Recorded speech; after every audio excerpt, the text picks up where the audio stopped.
इधर वो बाबर के सैनिक लड़ने के लिए तैयार नहीं। दूसरा कारण, इस एक महीने में बाबर ने सांगा के बारे में पता लगाया।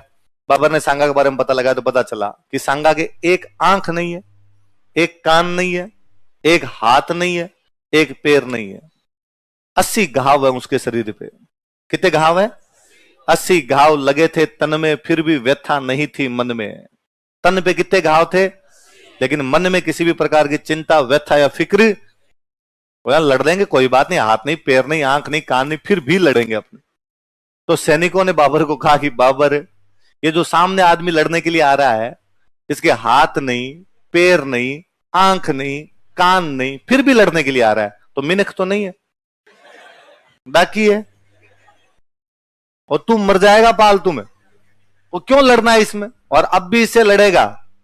और सुना है कि आज दिन तक इसके सामने जो गया है, इसने भगा भगा के मारे हैं, तो इसमें तेरा घाटा उसका, क्यों मरना है यार फालतू में? बाबर ने कहा नहीं नहीं, अपने शक्तिशाली हैं, और किसी को हराया होगा, अपने जब लड़ेंगे तो अपने जीतेंगे, अपने मुगल हैं। उसने कहा वो बयाना के युद्ध में मेहंदी ख्वाजा और सुल्तान मिर्जा का वीडियो देख ले, धोतियां पीछे थी, ये दोनों आगे थे, उगाड़े बगाए उसने, उगाड़े। मेहंदी ख्वाजा ने बैठे बैठे साइड में देखेंगे, डिलीट करवा दो वीडियो, क्या तरीका है, आगे कोई नहीं भेजेगा उस वीडियो को। तो सैनिकों ने कहा ये कोई मतलब थोड़ी है, पहली बात तो तू हमें कह के लाया था कि वहां जाएंगे, लूटपाट करेंगे, वापस आएंगे, वापस नहीं जा रहा, और फिर ऐसे आदमी खिलाफ लड़ने के लिए कह रहा है जो आदमी पक्का मार देगा अपने सबको पकड़ के। बाबर को लगा यार सैनिक नहीं लड़ेंगे तो फिर मैं अकेला लड़के क्या करूंगा, पर बाबर ने अपने सैनिकों को एक जोरदार सा भाषण दिया। बाबर ने कहा तुम्हें क्या लगता है बाबर खुद के लिए लड़ता है? उनका लगता क्या दिख रहा है वैसा? बाबर के लिए तो ये अच्छी बात, उधर का प्रभाव तो एक ही पड़ा। इधर का प्रभाव ये कि सांगा अंतिम राजपूत राजा है जिसने दिल्ली को चैलेंज किया है। इसके बाद में राजस्थान का कोई भी राजपूत राजा डायरेक्ट दिल्ली को चैलेंज नहीं कर पाया। आप कह सकते हो कि सर कैसे, बाद में भी जो लड़े थे, महाराणा प्रताप लड़े थे, चंद्रसेन लड़े थे, दुर्गादास राठौड़ लड़े थे, पर वो राजस्थान में लड़ रहे हैं। कहां पे लड़ रहे हैं? अपनी रियासत में। प्रताप मेवाड़ की रक्षा के लिए लड़ रहे हैं, चंद्रसेन मारवाड़ की रक्षा के लिए लड़ रहे हैं, अपनी अपनी रियासत के अंदर लड़ रहे हैं वो लोग। सांगा रियासत से बाहर ही है, आगरा लड़ रहा है जाके, बयाना, बाड़ी, खातोली कहां काम पड़े हैं। उसने कहा मेरे तो आसपास ही नहीं फटकोगे, मैं तुम्हें कुटूंगा घर में आके तुम्हारे। तो इसके जितना अपनी रियासत के बाहर जाके कोई चैलेंज नहीं कर पाया। एक सिंपल से एग्जांपल से आप बात समझिए, आपका खुद का घर है, कुछ गुंडे आ गए और गुंडों ने आकर घर से बाहर निकलो, आप अपने घर को बचाने के लिए लड़ोगे? भले गुंडे 10 है, भले गुंडे 20 है, आप भले 3 लोग हो घर पे, पर आप कहोगे कि नहीं भाई मरते दम तक हम हमारा घर छोड़ के नहीं जाएंगे, जैसे भी हो हम तुमसे लड़ाई करेंगे। ये लड़ाई महाराणा प्रताप वाली लड़ाई है। उसका घर मेवाड़ है, अकबर बाहर से आगे उसके मेवाड़ पर कब्जा करना चाहता है और वो कह रहा है मैं मेवाड़ पर कब्जा करने नहीं दूंगा। एक तो ये लड़ाई है। एक सांगा है, वो दूसरों के प्लॉट पे खुद ही कब्जा कर रहा है।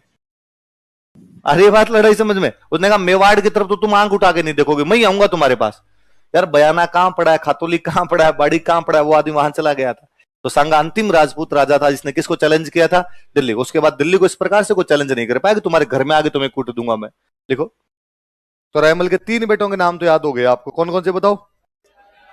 पृथ्वीराज, जयमल और 13 में से 3 में लखन थे। पर भाई ये तीनों शक्तिशाली, तीनों आपस में लड़े, रायमल जी के सामने लड़े तीनों कि पापा के मरने के बाद राजा कौन बनेगा। तो रायमल जी ने दिन कहा कि मेरे मुंह पे तो मत कहा करो, दिल्ली मेरी तरफ देख कहते हो पापा मरेंगे फिर राजा कौन बनेगा, आज बीमार है पापा, आज जा सकते हैं, कल कौन बनेगा। कहा थोड़ा बहुत तो शर्म किया करो रे। पर ये तीनों मानने के लिए तैयार नहीं। कौन कौन 3? पृथ्वीराज, जयमल और, तीनों किस बात के लिए लड़ते? अगला राजा। तो इनके एक अंकल हुआ करते, उन अंकल का नाम था सारंग देव। क्या नाम था? सारंग देव जी ने कहा तुम्हारा टंटा खत्म करो रे, डेली डेली की क्या लड़ाई है। एक चित्तौड़ के किले से थोड़ा आगे एक माताजी का मंदिर था, वहां माताजी के मंदिर में एक महिला थी जो हाथ देखती। वहां जो पूजा करने वाली पुजारण माई थी वो क्या देखती? हाथ देके भविष्य बताती। हाथ देके भविष्य बताते, हाथ देख के, कुंडली देख के लोग भविष्य बता देते। आपकी मम्मी आपके लिए पूछती होगी कि क्या है बताओ, देखे पंडित जी को, पंडित जी देख कहते होंगे राजयोग है क्या इसके, और मम्मी फटाफट 1100 रुपए निकाल के देती है भाई रे इसका मतलब आरएस बन जाएगा हमारे वाला। आपको और फोन करती है मम्मी कि तेरे बेटा राजयोग है, तू पक्का आरएस बनेगा। और जैसे आपको पता चलता है आपको जो किताब ले विधि के विधान को कौन टाल सकता है? यदि लिखा हुआ अपने राजयोग है तो अपने क्या बनेंगे? आरएस बनेंगे। नहीं, भगवान उन्हीं की मदद करता है जो खुद की मदद करते हैं। हिम्मत मर्दा ते मदद खुदा। तो जब तक आप खुद नहीं पढ़ोगे तब तक भगवान भी आपकी सहायता। पर पंडित जी बताते सबके राजयोग है। पंडित जी एक के लिए नहीं कहते कि ये सब्जी की रेडी लगाएगा, है ना, भूखा मरेगा जिंदगी में, बेरोजगार रह जाएगा, सबके क्या बताते हैं? राज। मेरे तो खुद का पंडित जी ने कुंडली देखी ना, हाथ देखी, हाथ देखा और फिर पंडित जी ने कहा कि राजयोग है और ये पक्का पक्का बहुत ऊंचे पद पे जाएगा। मम्मी ने वापस मेरे को कहा कि तेरे राजयोग है।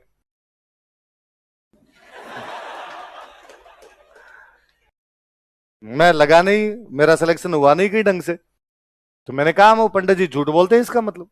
और पंडित जी राजयोग बता गए थे, अपने तो राज मिला ही नहीं, अपने करनी पड़ी है मास्टरी। फिर मेरे कई दोस्त वो हंसते हैं, मैं उनको कहता हूँ यार ये पंडित जी गलत बोल गए, वो कहते हैं राजयोग है।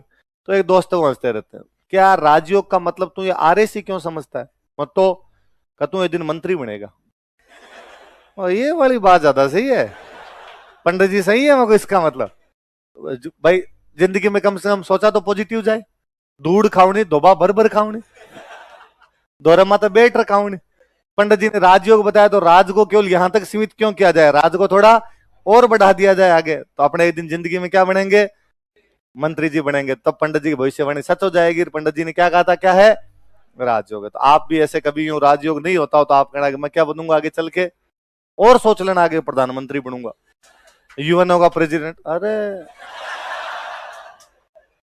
क्या हो गया, इतने राजी नहीं होना है। हाँ। तो तीनों को लेके गए। तीनों भाई कौन कौन है बताओ देखे? सांगा, पृथ्वीराज और जयम। उस पुजारण माई के पास गए। सारंग देव जी जो इनके अंकल थे उन्होंने जाकर कि पुजारण माई ये तीनों रायमल जी के बेटे हैं, सांगा, पृथ्वीराज और जयमल, तीनों लड़ते रहते हैं राजा कौन बनेगा। माई तू हाथ देख के बता राजा कौन बनेगा।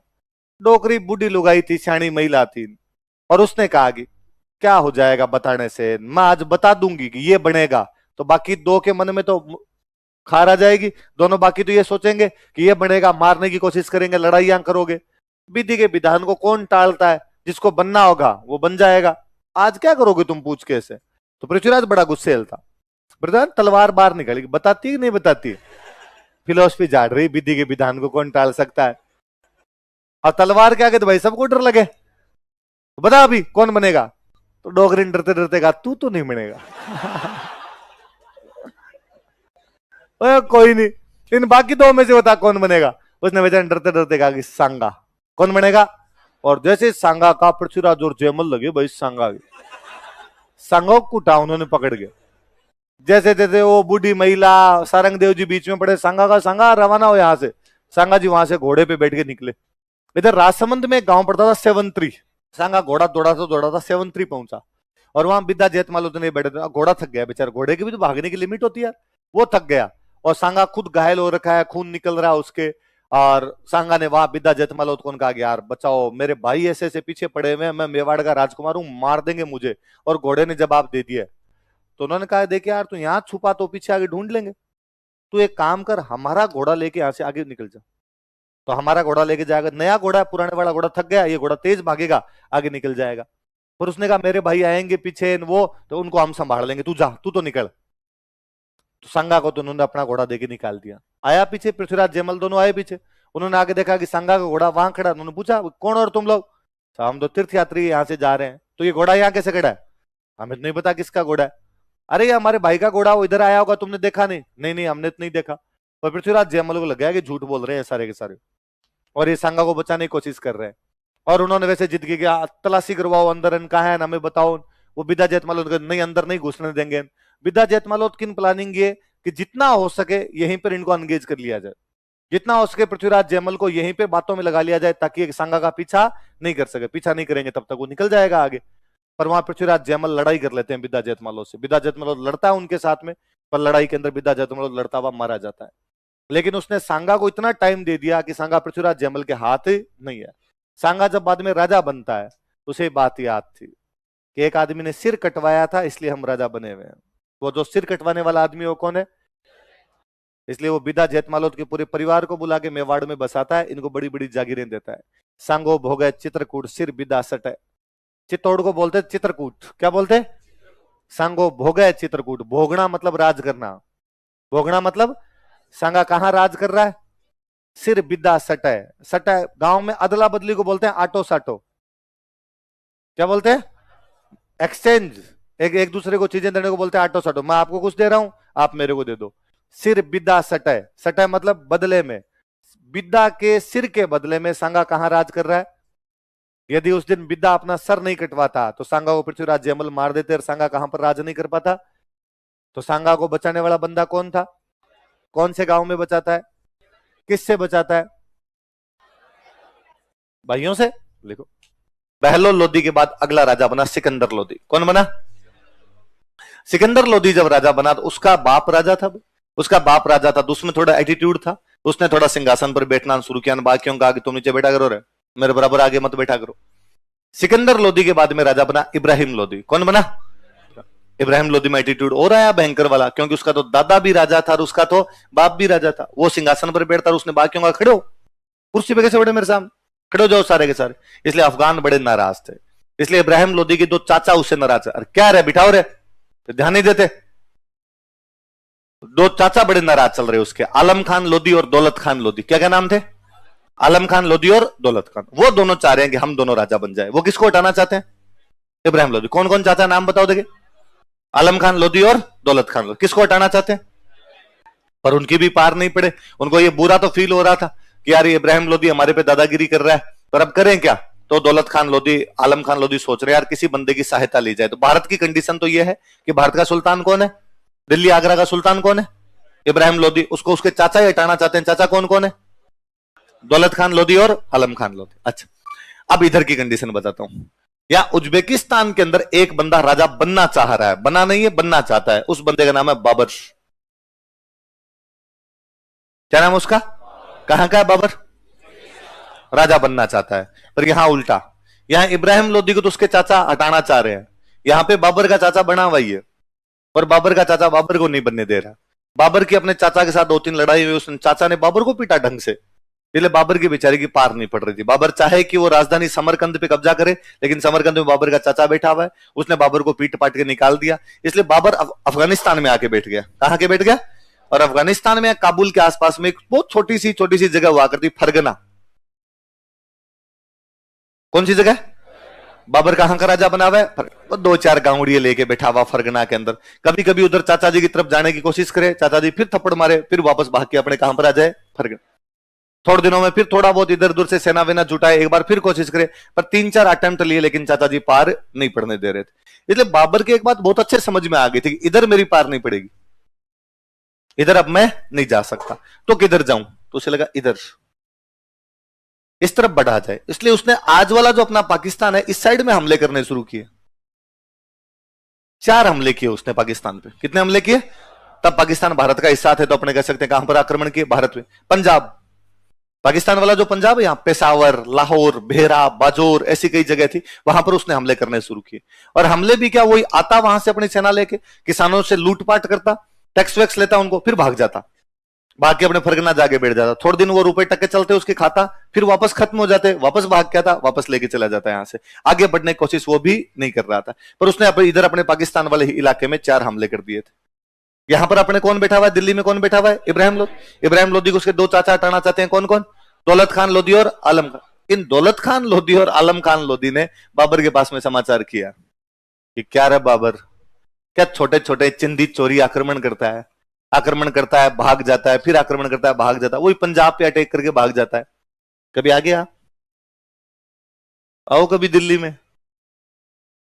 दिल्ली में क्या है यार? दिल्ली के अंदर भयंकर रुपए, तो दिल्ली और आगरा पे आ, और दिल्ली आगरा पे अटैक कर, और दिल्ली आगरा पे अटैक करेगा तो खूब रुपए मिलेंगे। तेरे को रुपए तो चाहिए। बाबर ने कहा यार भूख मरते हैं काबुल में बैठे बैठे हम तो रुपए चाहिए हमें, तो यहां रुपए खूब सारे। तो बाबर ने कहा इब्राहिम लोदी का डर लगता है, इब्राहिम लोदी बड़ा राजा, वो पीट देगा कहीं पर मेरे को। तो दौलत खान लोदी, आलम खान लोदी ने कहा कि हम तेरे साथ हैं, आधे अफगान तेरे साथ है, मत चिंता कर, और हम तो खुद ही इब्राहिम लोदी को हटाना चाहते हैं। तो आक्रमण कर, इब्राहिम लोदी को मार दे, हमें बना दे राजा, और रुपए ले जा तू, बाकी हम जाने हमारा काम जाना। डील हो गई। किस किस के बीच में? बाबर और दौलत खान लोधी और आलम खान। किसको मारना है? राजा किसको बनाना बाद में? दौलत खान आलम खान को। और रुपए लेके कौन जाएगा? बाबर लेके जाएगा। इसलिए बाबर ने हिम्मत की, उसको लगा ये काम ठीक है, इसलिए बाबर हिम्मत करता है। बाबर यहां से आगे बढ़ता है, पंजाब से, पाकिस्तान वाला जो पंजाब है वहां से आगे बढ़ता है। पाकिस्तान वाले पंजाब को आगे बढ़ा तो अपने वाले पंजाब में घुसा। अपने वाले पंजाब में घुसा तो इब्राहिम लोधी ने पूछा, भाई साहब ध्यान किधर है? आगे दिल्ली है भाई साहब, इधर किधर आ रहे हो तुम? तो उसने कहा वहीं आ रहा हूं जहां तुम बैठा है, मैं दिल्ली आ रहा हूं। तो इब्राहिम लोधी को लगा ऐसे कैसे आ जाएगा, इसलिए इब्राहिम लोधी रोकने के लिए गया। वो अपने वाले पंजाब से इधर आ रहा है, ये दिल्ली से इधर आ रहा है, तो पंजाब और दिल्ली के बाद बीच में स्टेट पड़ेगा आपका हरियाणा। कौन सा पड़ेगा?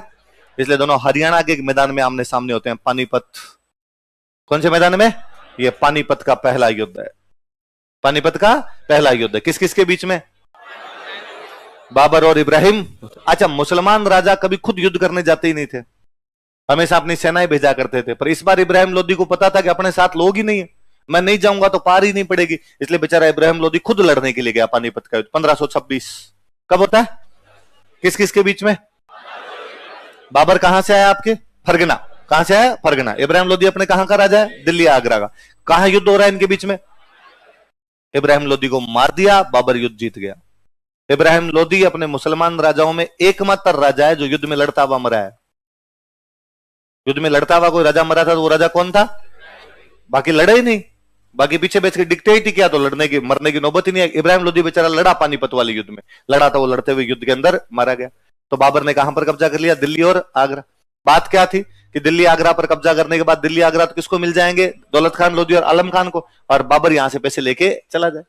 अच्छा, बाबर ने अब तक जो लूटपाट की थी वो छोटी मोटी लूटपाट थी, किसी में लाख रुपए मिल गए, किसी में 50,000 मिल गए, इसमें बापड़ा राजस्थान चला गया हो। इस बार जब दिल्ली और आगरा आया, इस बार जब भंडार देखे उसने लोधियों के, यहाँ अरबों खरबों रुपए पड़े थे, और बाबर की नीयत बिगड़ गई। और बाबर ने दौलत खान आलम खान को आगे नहीं जा रहा, जो तुम्हारे में जोर हो ना वो कर लेना। बाबर अपनी डायरी में लिखता है, बाबर डेली डायरी लिखा करता था। बाबर अपनी डायरी में लिखता है, अब हमें काबुल की गरीबी फिर नहीं चाहिए। क्या लिखता है? अब हमें काबुल की गरीबी लौट के नहीं जाएंगे, अब भाई साहब यही रहेंगे। इतना धन मिला था उसे, इतने रुपए मिले थे यहां से दिल्ली और आगरा से, कि उसने काबुल में हर आदमी को एक एक चांदी का सिक्का दिया था। जितने लोग बैठे उनको सबको चांदी के सिक्के दिए जाए। अब उसने अपनी 2 जगह पे कब्जा कर लिया। कहां कहां पे कब्जा कर लिया? ये तो दिल्ली, और एक कहां पे कर लिया? ये बात पता चली अपने सांगा को। सांगा को पता चली कि आजकल दिल्ली तो चेंज हो गई। इतने दिन तो इब्राहिम लोधी था, लेकिन अब इब्राहिम लोधी की जगह वहां पर कौन आ गया? बाबर आ गया। और उसने कहां कहां पे कब्जा कर लिए? दिल्ली और अच्छा, बाबर ने एक काम और किया। बाबर ने जब इधर आगरा पे कब्जा किया तो इधर राजस्थान की तरफ भी उसने कब्जे किए। आगरा के पास में इधर एक किला पड़ता है, उस किले का नाम है बयाना। कौन सा किला है? आगरा बयाना अपने पास पास में पड़ते हैं, भरतपुर एकदम नजदीक ही लगता है अपना।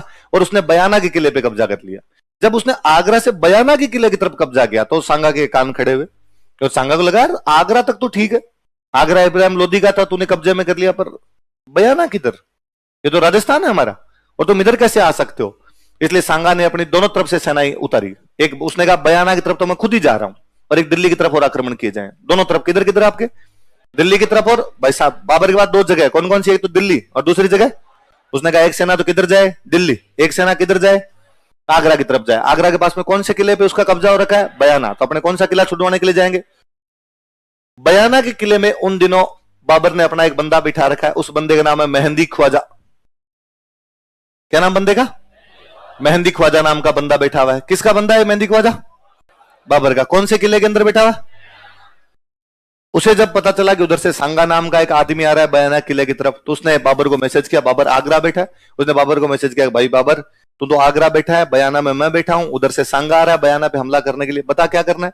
किला छोड़े, खाली करें, लड़ाई करें? बाबर ने कहा रुक, लड़ाई कर। उसने कहा मेरे पास सेना कम है, सांगा की सेना ज्यादा है, मत चिंता कर, मैं थोड़ी और सेना भेज रहा हूं। और उसने अपना एक सेनापति और भेजा, सुल्तान मिर्जा। कौन सा सेनापति भेजा? किसका सेनापति है? Once upon a time in Mumbai, Ajay Devgan का नाम क्या होता है उस मूवी में? सुल्तान मिर्जा। तो सुल्तान मिर्जा को भेजा, सुल्तान मिर्जा तुम जाओ। कौन से युद्ध, कौन से किले की रक्षा के लिए? कौन कौन 2 बंदे? दोनों बंदे किसके हैं? किसके खिलाफ लड़ना है? सांगा ने दोनों को पीटा। कौन से युद्ध के अंदर? बयाना का। कौन सा युद्ध है? और बयाना के किले पे उसने कब्जा ही कर लिया यहां पे। उसने बयाना के किले पे कब्जा करने के बाद उसने कहा अब आगरा पे करेंगे। अब किधर करेंगे? और उसकी एक सेना जो दिल्ली की तरफ गई थी वो दिल्ली के आसपास यूं भयंकर तरीका का तूफान मचाती है, 200 गांवों पे कब्जा करती है। कितने गांवों पे? तो उधर एक सेना दिल्ली के आसपास तक पहुंची हुई है, दिल्ली के आसपास के गांवों से टैक्स ले रही है 200 गांवों से, और इधर सांगा खुद कौन से किले में जाके बैठा हुआ है? देखो बयाना का युद्ध बैठल। तो सांगा ने बाबर को कौन से युद्ध में हरा दिया? अब वो बयाना के किले पे कब्जा कर लेता है। जब उसने बयाना के किले पे कब्जा किया और उसने कहा कि अब आगे किधर बढ़ेंगे? अपने आगरा। अच्छा, पहले दिल्ली और आगरा किसके पास में थे? लोधियों के। किसके पास में थे? तो इब्राहिम लोधी यहां का राजा था। इब्राहिम लोधी का छोटा भाई है महमूद लोधी। छोटा भाई कौन है? इब्राहिम लोधी लड़ता हुआ मारा गया। लोधियों का राज दिल्ली और आगरा से खत्म हो गया, और दिल्ली और आगरा पर कब्जा किसका हो गया? बाबर। बाबर उज्बेकिस्तान का है। बाबर कहां का है? तो उज्बेक है। वो क्या है? और उज्बेकों में भी वो मुगल था। उज्बेकों में क्या था? उज्बेकों में अलग अलग जातियां रही होगी वहां पे, तो उज्बेकों में उसकी जाति क्या थी? मुगल। तो पहले भारत में राज था अफगानों का। अफगानों में राज कौन कर रहे थे? लोधी। अब भारत में आगे उज्बेक। उज्बेकों में कौन आगे? मुगल। अफगानों का राज किसने खत्म कर दिया? उज्बेकों ने। या लोधियों का राज किसने खत्म कर दिया? मुगलों। लोधियों का नेता कौन था? इब्राहिम लोधी। वो युद्ध में लड़ता हुआ मारा गया। उसका छोटा भाई कौन है? सांगा ने महमूद लोधी के पास मैसेज किया कि महमूद लोधी क्या कर रहा है तू आजकल? उसने कहा भाई यार वो बाबर ने पीट पाट के निकाल दिया हमें आगरा से, कि इधर आजा, बयाना आजा, आगरा पे कब्जा करेंगे, वापस दिलवा दूंगा तेरे को। इसलिए महमूद लोधी आजकल किसके चरण स्पर्श कर रहा था? दुश्मन का दुश्मन अच्छा दोस्त होता है। भले ही लोधी पहले खातौली और बाड़ी में किससे हार के गए थे? सांगा से, पर अब उनका नया नया दुश्मन कौन है? बाबर। और सांगा भी किसके खिलाफ लड़ने जा रहा है? बाबर। तो लोधियों का दोस्त कौन बना हुआ आजकल?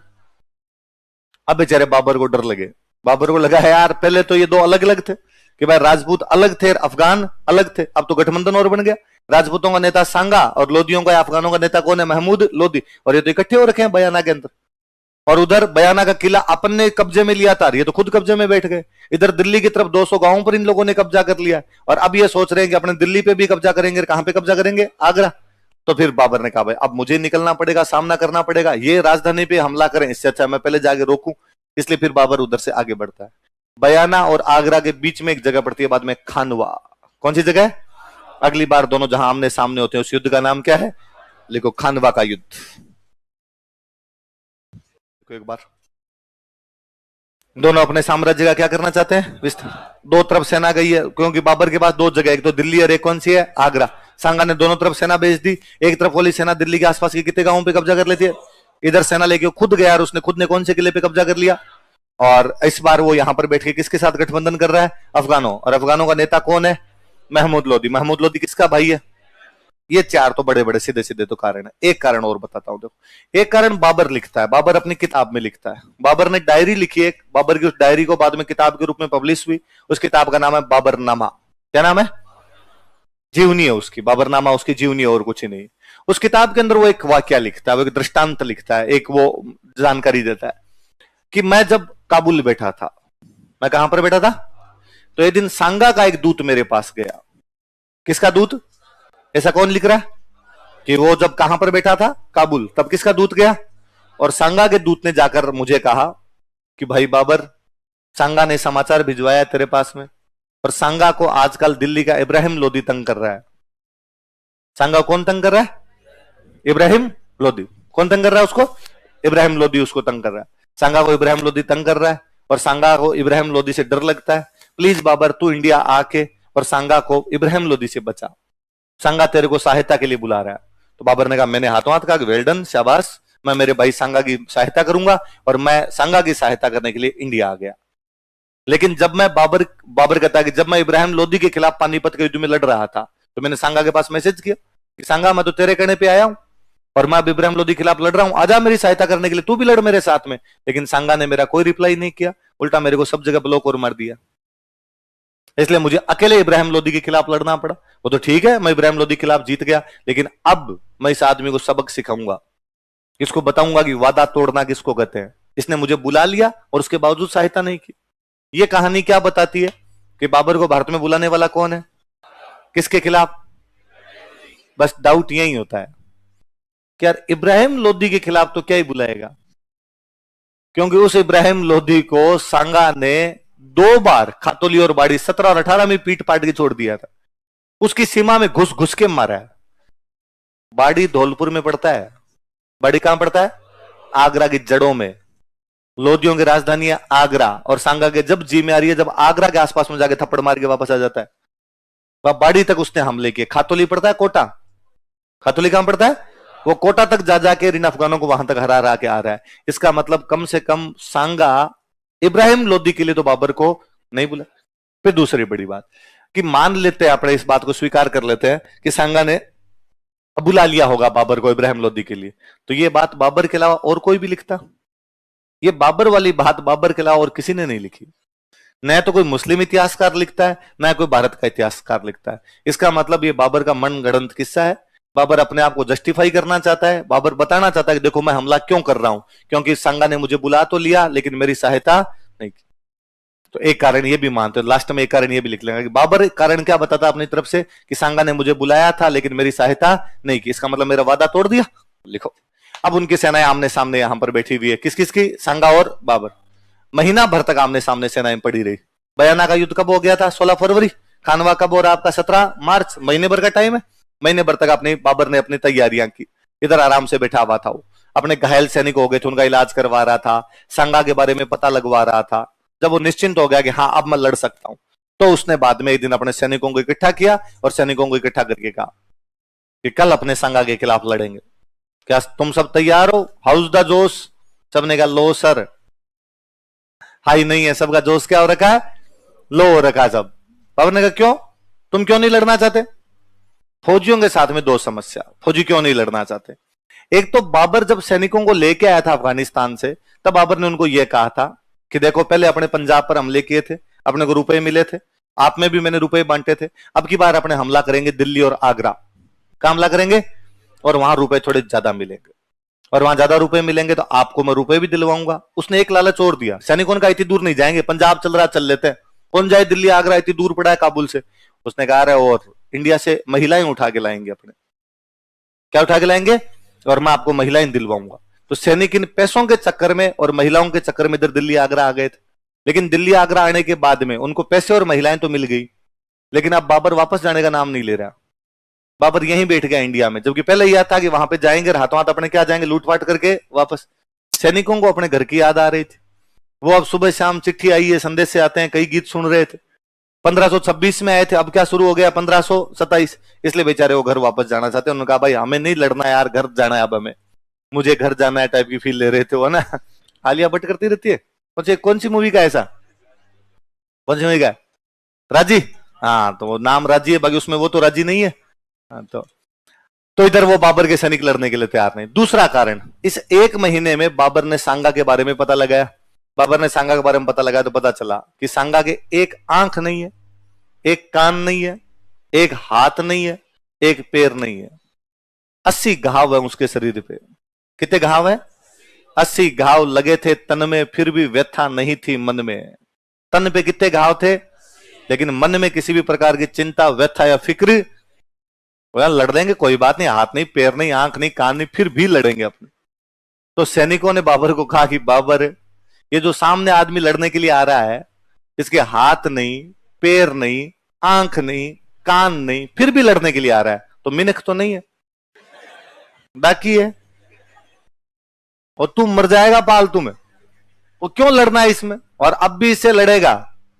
और सुना है कि आज दिन तक इसके सामने जो गया है इसने भगा भगा के मारे हैं, तो इसमें तेरा घाटा उसका, क्यों मरना है यार फालतू में। बाबर ने कहा नहीं नहीं, अपने शक्तिशाली हैं, और किसी को हराया होगा, अपने जब लड़ेंगे तो अपने जीतेंगे, अपने मुगल हैं। उसने कहा वो बयाना के युद्ध में मेहंदी ख्वाजा और सुल्तान मिर्जा का वीडियो देख ले, धोतियां पीछे थी, ये दोनों आगे थे, उगाड़े बगाए उसने, उगाड़े। मेहंदी ख्वाजा ने बैठे बैठे साइड में देखेंगे, डिलीट करवा दो वीडियो, क्या तरीका है, आगे कोई नहीं भेजेगा उस वीडियो को। तो सैनिकों ने कहा ये कोई मतलब थोड़ी है, पहली बात तो तू हमें कह के लाया था कि वहां जाएंगे लूटपाट करेंगे वापस आएंगे, वापस नहीं जा रहा, और फिर ऐसे आदमी खिलाफ लड़ने के लिए कह रहा है जो आदमी पक्का मार देगा अपने सबको पकड़ के। बाबर को लगा यार सैनिक नहीं लड़ेंगे तो फिर मैं अकेला लड़के क्या करूंगा, और बाबर ने अपने सैनिकों को एक जोरदार सा भाषण दिया। बाबर ने कहा तुम्हें क्या लगता है, बाबर खुद के लिए लड़ता है, उनको लगता है क्या दिख रहा है वैसा, खुद के लिए लड़ रहा है। बाबर ने कहा क्या मैं साम्राज्य विस्तार के लिए लड़ता हूं, कि पक्का उसी के लिए लड़ रहे हो तुम। बाबर ने कहा कि नहीं तुम गलत सोचते हो, ना बाबर खुद के लिए लड़ता है, ना बाबर साम्राज्य विस्तार के लिए लड़ता है, बाबर मजहब के लिए लड़ता है। ये इस्लाम की लड़ाई है। अल्लाह ताला ने बाबर को फरमाया है कि धरती के इस छोर से लेकर उस छोर तक इस्लाम की पताका फहराई जाए। मैदानों में, घाटियों में, मरुस्थलों में, नदियों पर, सब जगह मैं इस्लाम की पताका फहराऊंगा। यदि तुम मेरा साथ देना चाहते हो तो ठीक, यदि तुम मेरा साथ नहीं भी दोगे तो बाबर अकेला लड़ेगा। बाबर कल जिहाद करेगा। बाबर क्या करेगा? ऐसी लड़ाइयां जो धर्म के लिए की जाती थी, उन लड़ाइयों को बोलते थे जिहाद। क्या बोलते थे? बाबर कल जिहाद करेगा। और उसने कहा कि तुम नहीं जानते, ये सांगा काफिर है। सांगा क्या है? मूर्तियां पूजने वाला आदमी है, काफिर है। और जब ये अपनी सेना लेके बाहर निकलता है तो इसके डर से मुसलमानों के 300 झंडे झुक जाते हैं और ये डेली मुसलमानों को तंग करता रहता है। और इसके खिलाफ तुम नहीं लड़ोगे तो कौन लड़ेगा? पर मुझे तुम्हारी आवश्यकता नहीं है। बाबर कल अकेला लड़ेगा। कल जिहाद है। कल क्या है? जो धर्म के लिए लड़ाइयां होती है उनको क्या बोलते हैं? अगर बाबर जिंदा रहा तो बाबर गाजी बन जाएगा। ऐसे लोग जो युद्धों में धर्म के लिए लड़ा करते थे उनको क्या बोलते थे? बाबर जिंदा रहा तो बाबर गाजी बनेगा। यदि बाबर मर भी गया तो भी कोई चिंता नहीं है, मैं जन्नत जाऊंगा और जन्नत में 72 हूरें मेरा इंतजार कर रही है। मुझे हमेशा लगता है ये वाला मामला जोरदार है। जन्नत का लिंगानुपात बड़ा अच्छा है। एक एक आदमी पे 72 लुगाइयां, मतलब सेक्स रेशियो खूब है वहां पे। विमेन एम्पावरमेंट हो रखा है भयंकर वाला। तो बाबर ने कहा कि कल क्या है? जिहाद। और मैं क्या बन जाऊंगा कल? थोड़ी इस्लाम की, मजहब की, अल्लाह की वैसी बातें की तो थोड़े फौजियों में थोड़ा जोश आया, थोड़ा कईयों का जोश आई हुआ। पर एक आधे को फौज साहब दिमाग वाले थे। फौज साहब खड़े, फौज साहब ने कहा रुक रुक रुक। अरे बाबर रुक, एक बार रुक, दारूड़ी है। बाबर ढंग का दारूड़िया था, सुबह शाम पिया करता था। बाबरनामा उठा के देख लो, जो हर पन्ने से दारू टपक रही है जैसे। हर पन्ने भी बाबर कहीं ना कहीं लिखी देता है कि आज सुबह उठा, शरीर टूट रहा था भयंकर वाला, फिर 2 पैक तो लगाना ही पड़े। दोपहर में मैं तो नहीं पीना चाहता था, रिश्तेदार आ गए, कोई रिश्तेदारों को सूखा खाना तो कैसे खिलाता, फिर मैंने 2 पैक लगाए। शाम को थोड़ा मौसम ही ठंडा था, मैं ठेके के आगे से आ रहा था, फिर मैं 1 बोतल और लिया है आते टाइम में। तो बाबर सारे दिन पिया हुआ रहता था। मुगलों में 2 बादशाह भयंकर दारूडिये हुए, बाबर और जहांगीर। कौन कौन? और देखो संयोग देखिए, दोनों ने अपनी जीवनी लिखी है। मुगलों में 2 ही लोगों ने अपनी जीवनी लिखी है। किस किसने? बाबर ने और दोनों ही क्या थे? तो पी के ये काम करते होंगे बाद। और जहांगीर तो बड़ा ढंग का था, बहुत अच्छा दारूडिया था जहांगीर। तो वो तो लिखता और है कि दिन में 14 पैक लेता हूं, शाम को 6 ना 20 पैक डेली ले लेता हूं। वो तो और लिखता कि पहले मैं नहीं पिया करता था। एक बार शिकार खेलने गया, वहां पे बहुत ज्यादा थक गया था और निढाल हो गया, पेड़ के नीचे गिरा हुआ था। फिर मेरे साथ कुछ राजस्थान के बंदे थे, उन्होंने मेरे कहा कि सर लिटिल लिटिल एक 90 ml लो, अभी ठीक नहीं हो जाओ तो हम बताएं, पटियाला पैक बना के देते हैं आपको एक। और जहांगीर लिखता है कि मैंने 1 पैक लिया, शरीर में क्या एनर्जी आई। फिर मेरे को समझ में आ गया कि एनर्जी कहां छुपी हुई। बाद में जब भी मेरे को एनर्जी लेनी होती मैं ले लिया करता। तो दिन में कितने पैक लेता? 14। और शाम को कितना लेता? और जहांगीर वैसे भी राजकाज में रुचि नहीं रखता था, राज उसकी रानी किया करती थी, नूरजहां। कौन करती? तो वो तो लिखता है कि 1 बोतल शराब होवे, 1 बोतल क्या मिल जाए? आधा किलो कबाब होवे, आधा किलो मिल जाए मांस, और 1 बोतल क्या मिल जाए? 1 बोतल शराब होवे, आधा किलो कबाब होवे। राज नूरजहां दा होवे। राज कौन करे? पावे खरा होवे च पावे खराब होवे, भले अच्छा हो भले ही बुरा हो, राज किसका होना चाहिए? नूरजहां का। 1 बोतल हो शराब और आधा किलो हो कबाब, उसके बाद मेरे को जिंदगी में और कुछ भी। तो जहांगीर का बेटा था खुर्रम, शाहजहां, जिसको आप शाहजहां कहते हो।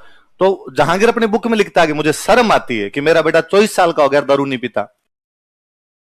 बेटा मूर्ख पैदा किया है मैंने, इस उम्र में आने के बाद अभी तक भी पीता नहीं है। तो बाबर और जहांगीर वैसे दारूडिये थे। तो बाबर जब ये भाषण दे रहा था तभी बाबर के हाथ में गिलास था, और ऐसा भाषण आदमी पी के दे सकता है?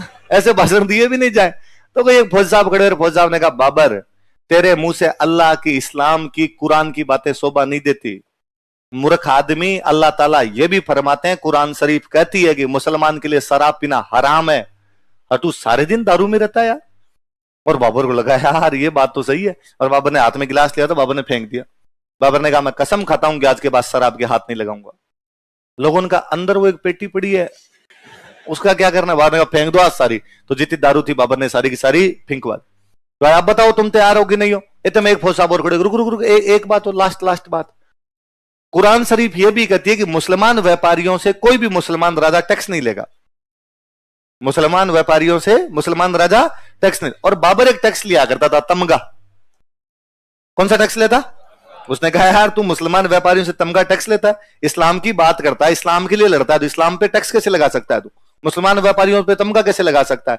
और बाबर ने कहा कि मैं प्रतिज्ञा करता हूं कि आज के बाद किसी भी मुस्लिम व्यापारी से टैक्स नहीं लूं। बाबर ने क्या कहा? कल युद्ध नहीं है, कल क्या है? मैं आज के बाद क्या नहीं पीऊंगा? मैं मुस्लिम व्यापारियों से क्या नहीं लूंगा? लाइन चेंज करके लिखो। इधर आपके बाबर की सेना खड़ी है, उसकी सेना कम थी लेकिन उसके पास में दो चीजें थी। उसके पास में तोपें थी। क्या थी?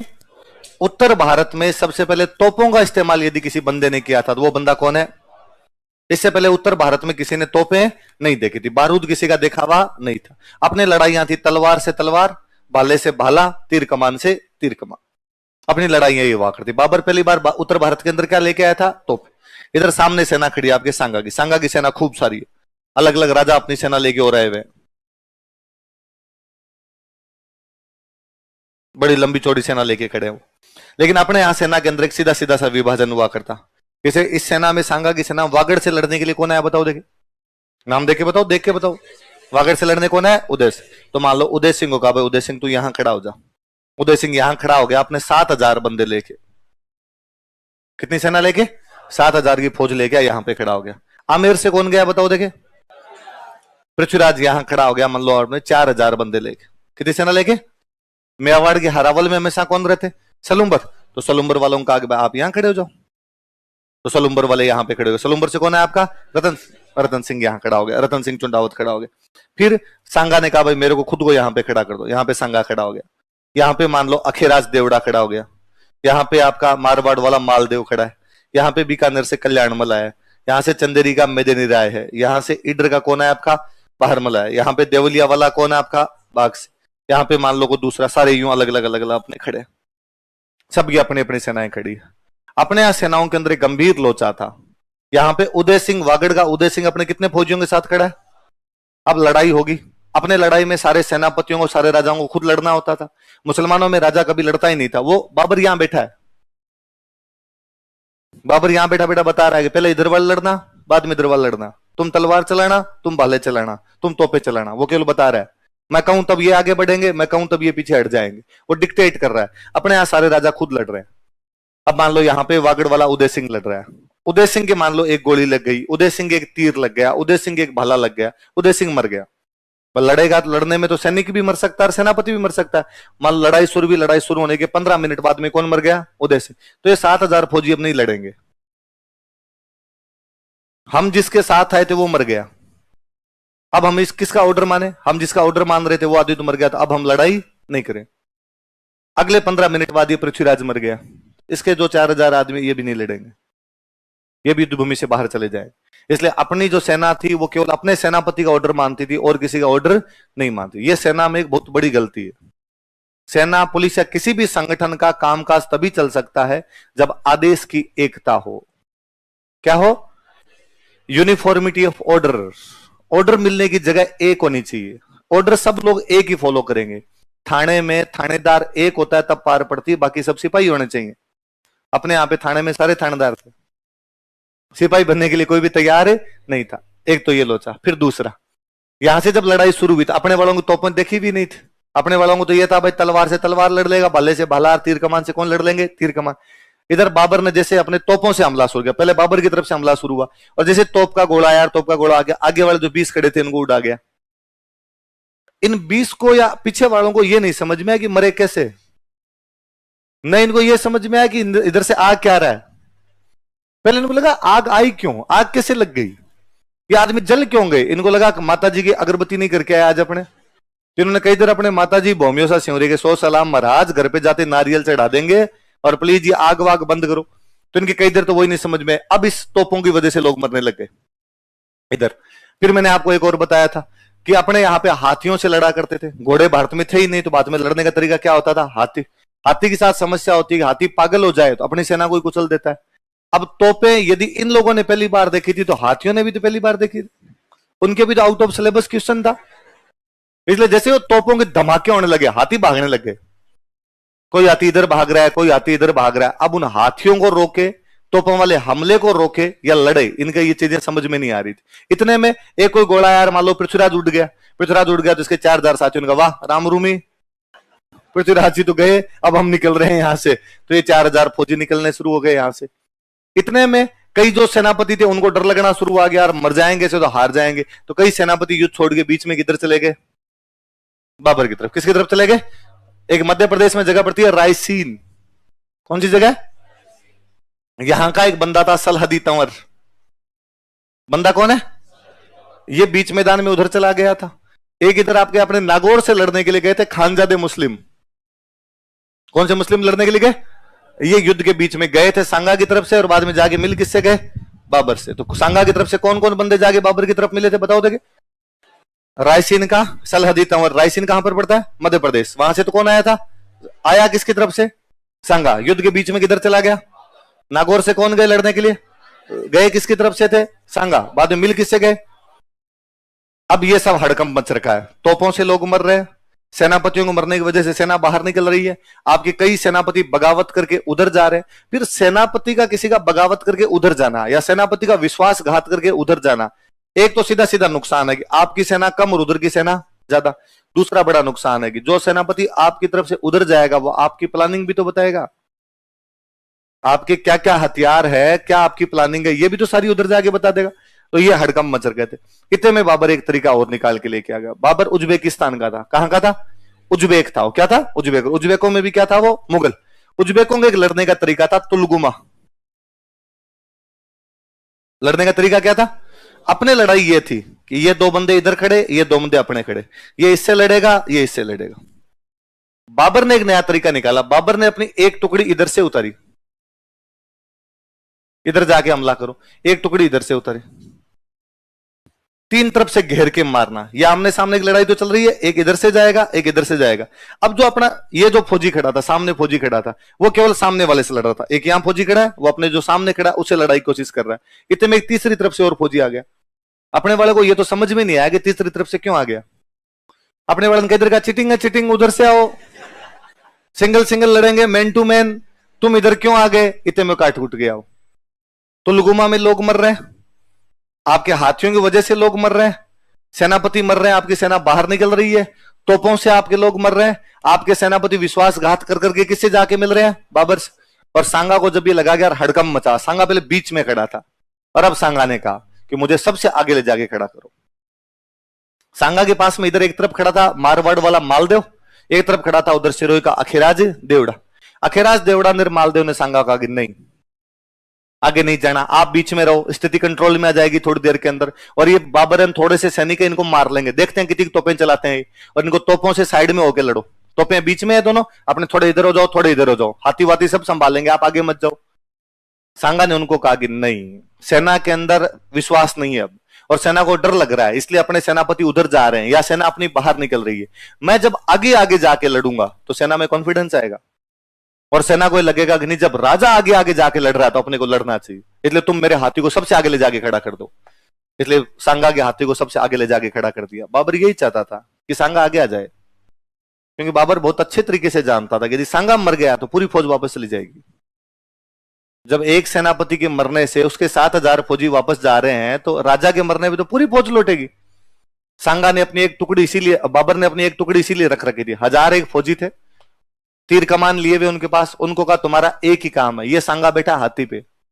फिर हाथी के साथ ये भी दिक्कत है कि हाथी से आदमी दूर से दिखता है, घोड़े पे बैठे आदमी निशाना नहीं लगे सही, हाथी तो लंबा चौड़ा यार, हाथी तो ढंग से निशाना लगाया जा सकता है एकदम। उसने कहा ये सांगा बेटा। फिर अपने बड़े बड़े मुकुट पहन के बैठते राजा महाराजा, तो पता और चलता है ये राजा है भाई। हाथी पे तो खूब 10 जने बैठे होंगे पर राजा का मुकुट अलग से दिख जाया करता। कहा ये सांगा है, हाथी पे बैठा हुआ है, ये मुकुट पहना हुआ है, सारे के सारे तीर इस पे मरे जाए। लोगों ने कहा साहब इतना सरल नहीं है, इसके पास में भी तो जनता खड़ी है, इसको भी तो कवर दे रखे हैं चारों तरफ से, मालदेव अखिराज ये देवड़ा है जो सारे यहां पास में खड़े हैं, और ये भी तो तीरों को रोकेंगे। उसने कहा रोकेंगे तो रोकेंगे, तुम भी मरोगे इसके अंदर, लेकिन एक आधा तीर भी निशाने पे लग गया अपना काम हो जाएगा। और अब 1000 लोगों के तीरों की बारिश एक ही आदमी पे कर दी गई। कौन से बंदे पे? सांगा। वही होना था जो उन्होंने सोच रखा था। एक तीर सांगा के लगा, सांगा मरा फिर भी नहीं, पर वो हाथी पे बैठा हुआ, तो हाथी में बैठने की वो जगह होती है उसको बोलते हैं होदा। क्या बोलते हैं? तो जैसे उसके तीर लगा, वो घायल तो था ही वैसे, हाथ नहीं पैर नहीं उसके, वो पीछे लुढ़क गया। तो ओहदे में गिर गया। अब वो यहां खड़ा है, सबसे यहां खड़ा है, उसके पीछे पूरी सेना खड़ी है, उसकी पीछे की वाली पूरी सेना को दिखेगा ना हमारा राजा गिर गया, और सेना को लगा मर गया, सेना निकल गई। वो घायल हुआ, घायल होते ही वहां से सेना निकलने शुरू हो गई। अच्छा, वो जैसे घायल होता है, यहां पर घायल होता, तो मेवाड़ में एक रिवाज और था। मेवाड़ में एक रिवाज तो यह था कि जब भी मेवाड़ की सेना जाएगी तो सेनापति हमेशा कौन होगा? सलूम्बर का सेनापति। एक था कि राजा यदि घायल हो गया तो राजा वाला मुकुट पहन के उस घोड़े पे, उस हाथी पे कौन लड़ेगा? तो सादड़ी का झाला। कौन लड़ेगा इस युद्ध में? सादड़ी का झाला कौन था? झाला अज्जा। तो जैसे ही सांगा घायल हुआ, मालदेव और अखेराज देवड़ा ने फटाफट सांगा को हाथी से नीचे उतारा, सांगा को हाथी से उतार के नीचे लेके गए, और उस झाला अज्जा का चट चट हाथी पे चट फटाफट, और मुकुट पहन, उसने मुकुट पहन के वो बैठ भी गया वहां पे। लेकिन तब तक पीछे इतनी सूचना पहुंच चुकी थी कि सांगा मर गया, सांगा मर गया। और वो बीच में जाकर नहीं मरा रहे, लड़ो नहीं मरा लड़ो, पर अब पता ही नहीं चला। ऐसा रोलिया रप्पा हुआ कि सेना अपने आप ही बाहर आ गई, बाबर युद्ध जीत जाता है। तो मिसमैनेजमेंट की वजह से खानवा हार गए थे लोग। सांगा जब युद्ध भूमि से बाहर गया तो युद्ध को लीड किसने किया? झालाजा। झालाजा कहां का था? लिखो, एडोप्टेड टाइटल ऑफ गाजी। तो कोई पूछेगा बाबर ने गाजी की उपाधि कौन सा युद्ध जीतने के बाद धारण की थी? खानवा। या पूछेगा कि खानवा युद्ध जीतने के बाद बाबर ने कौन सी उपाधि धारण की? गाजी का मतलब होता है धर्म योद्धा। गाजी का मतलब क्या होता है? जो धर्म के लिए लड़ते थे उनको क्या बोला जाता था? गाजी। इसलिए पाकिस्तान ने अपनी एक पनडुब्बी बनाई थी, उस पनडुब्बी का नाम रखा था गाजी। क्या रखा था? गाजी। भारत वालों ने वो पनडुब्बी बाद में तोड़ दी थी पाकिस्तान वालों की 71 वाली वॉर में। इसलिए अपने बॉलीवुड की एक मूवी है द गाजी अटैक। कौन सी मूवी है? 71 वाला जब वॉर हुआ था तो पाकिस्तान अपना गाजी नाम की पनडुब्बी भेजता समुद्र के अंदर अंदर भारत के अपने किसी एक जहाज को तोड़ने के लिए, आईएनएस विक्रमादित्य को। आईएनएस विक्रमादित्य को विशाखापट्टनम बंदरगाह पे अपना आईएनएस विक्रमादित्य खड़ा था, उन्होंने अपनी गाजी भेजी, अंदर ही अंदर पानी के अंदर अंदर आती थी। अमेरिका की दी हुई एक पनडुब्बी थी, बाहर से दिखती और नहीं थी, तो अंदर ही अंदर जा और विशाखापट्टनम बंदरगाह पे जाकर विक्रमादित्य तोड़ दे इनका। विक्रमादित्य अपना तकड़ा वाला वो था, तो उन्होंने कहा ये जहाज तोड़ देगा फिर भारत की कमर टूट जाएगी नेवी की। पर भारत वालों को पहले ही पता चल गया कि विक्रमादित्य को तोड़ने के लिए आ रहा है, इसलिए हमने हमारे अंदर ही अंदर दूसरे रडार चेक किया कहां पे आ रही है गाजी, वहां से दूसरे भेजे। आईएनएस विक्रमादित्य की लोकेशन ही चेंज कर दी हमने, अंडमान निकोबार भेज दिया, नीचे तरफ खिसका दिया। फिर गाजी को हमने पानी के अंदर ही मार दिया था। इसलिए अमेरिका आज दिन तक कहता है कि यार वो हमने इतनी अच्छी पनडुब्बी बनाई थी, तुमने मारी कैसे? तुम तो ये बता दो, तोड़ी कैसे? और हम कहते नहीं हमने तोड़ी नहीं, ऐसा कुछ हुआ ही नहीं था। पाकिस्तान ये भी नहीं कह सकता कि हमने भेजी है, तो पाकिस्तान तो कुछ ही कहता है किसकी तोड़ी? नहीं नहीं हमने तो भेजी नहीं थी। तो तोड़ोगे किसकी जब भेजी नहीं थी? उस पर हमने बाद में गाजी अटैक मूवी बनाई थी। तो गाजी, गाजी का मतलब क्या था? धर्म योद्धा। तो बाबर ने कौन सी उपाधि धारण की? और बाबर ने युद्ध जीतते उस दिन शाम को भयंकर दारू पी। लोगों का साहब आपने कहा था कि दारू छोड़ दी, बाबर ने कहा नहीं, इट्स टाइम टू डिस्को। अब जश्न का माहौल आज। तो सर दारू फेंक दी थी, अब कहां से ले? बाबर ने, इतना भोला नहीं हूं मैं, कैंटीन वाली एक पेटी अंदर रखवा रखी थी मैंने पूरी की पूरी।